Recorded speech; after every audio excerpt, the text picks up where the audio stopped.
Hey everybody, I'm Sam Haymart and you're watching Growing Older Gay. This is Kitchen Table for Friday, the 28th of March, 2025. Kitchen Table is our weekly check-in where we talk about the things that I found and came across this week that I find interesting, things that we talk about at the LGBTQ plus kitchen table, issues, things like that. Most of what we're talking about today is good news because it's been a cruddy week out there in Shit Show 2025 and there's a lot of bad news. And I really don't want to concentrate on that. I want to talk about fun things, good things, things that we can continue to build and to explore in our community in spite of all of that stuff out there. Now, towards the end of the episode, I will share with you. I've got some more serious news, but let's start with the fun stuff first. I want to talk about a digital creator that I've come across recently, Barry Brandon, known as the queerindigo on all of the social media channels out there. Oh my God, she is creative. She's got it going on. According to his own bio, his work is a vibrant and inspiring world where social media becomes a canvas for expression, advocacy, and connection. And it's just beautiful and fun to watch. A lot of shorts, videos, really well done, well created, beautiful costumes. He's really curated a group of people that can really put it on. This is the kind of stuff that gives me a smile on the days when I get to see this stuff. And if you dig further, he's actually got a lot of different things that he's doing. Not only is he handsome, but he's creative and he seems like a good human out there who's pushing the ball forward for our community. So the queerindigo, there's a link down below for the website, but you can just search that on all of the social media apps out there and find them. It's a lot of fun.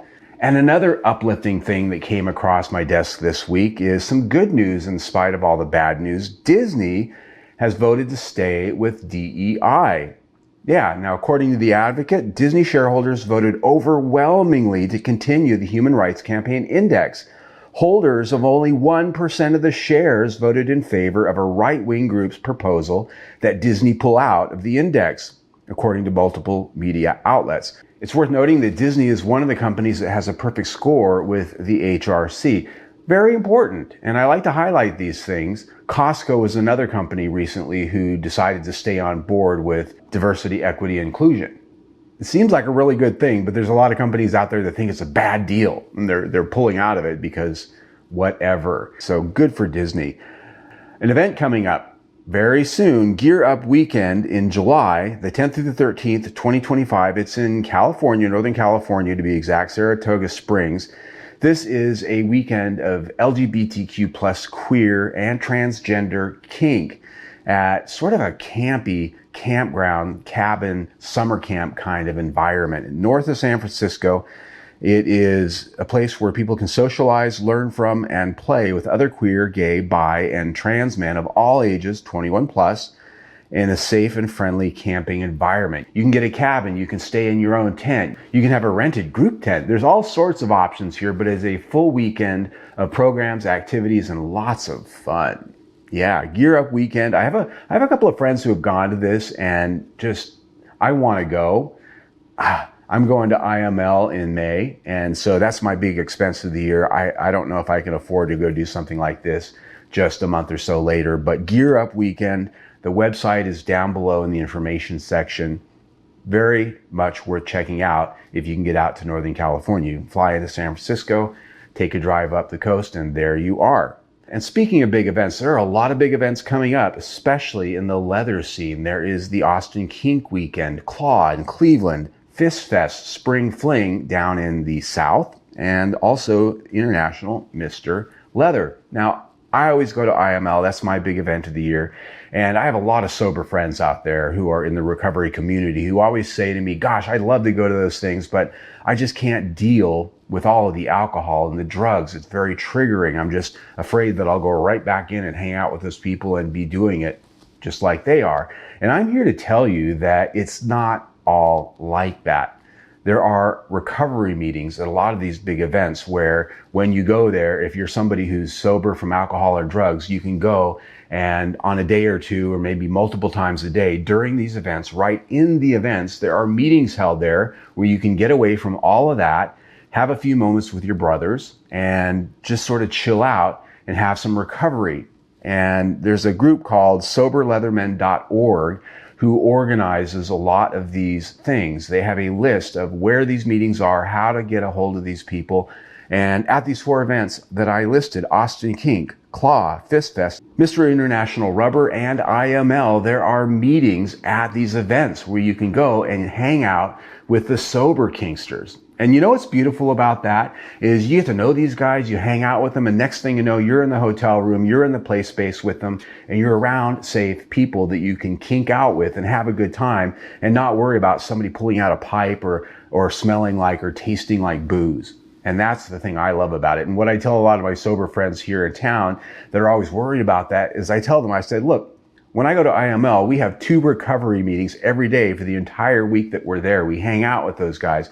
And it almost becomes like going to a recovery conference with gay men and sex. And that really is what that element brings for the sober person. It creates a world within a world. So I highly recommend if you're in recovery and you felt that you just can't go to these events because you're worried about that, check out soberleathermen.org. And they also have some Zoom meetings that happen weekly. So if you don't go to these events, but you're in the kink world and you know, the pearl clutching meetings at your local hall, or just you don't get to talk about the things you want to talk about relative to your recovery, and I'm talking about kink, right? You can talk about those things at these online meetings. You can have conversations about your sex life and your kink and how that relates to your recovery and sobriety. And so check that out, soberleathermen.org. And that gets me to our last conversation here. And we talked about this last week. There was a gentleman who was reported missing last February here in Phoenix, our local community, Marcus Freiberger, a handsome, popular guy, muscular guy who was very involved in the community. And we talked last week about that. Unfortunately, since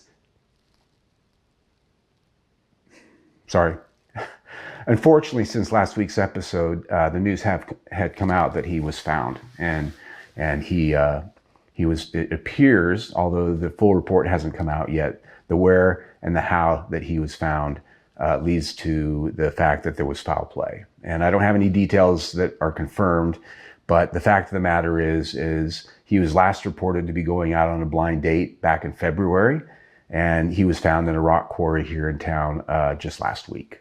And so it bears repeating when we talk about those of us who like to go out and hook up with guys, have dates, go out on the evening and do things, have fun at the clubs, whatever it is that we go out and do, we need to really be watching out for ourselves, because not only is it a dangerous situation out there right now, writ large, just society in general, there's a lot of people out there that feel like they have license to hurt people that don't look or think like them. But even on a good day, politically and in a social sense, it's a dangerous world out there for men who go out and meet strangers for sex or a date or whatever. And so that has inspired me, this situation, to put together a series of videos on gay hookup safety. And it's right down to the point, talking about safety when we're on the apps, safety when we're setting up a date, when we're going out, when we're cruising. And so a lot of different things. And so we're starting with our first episode today. When that's up, you'll see that right there. I'd also ask you to please subscribe to our YouTube channel right there. We're a brand new channel. We just hit 100 subscribers last week, and we need your support.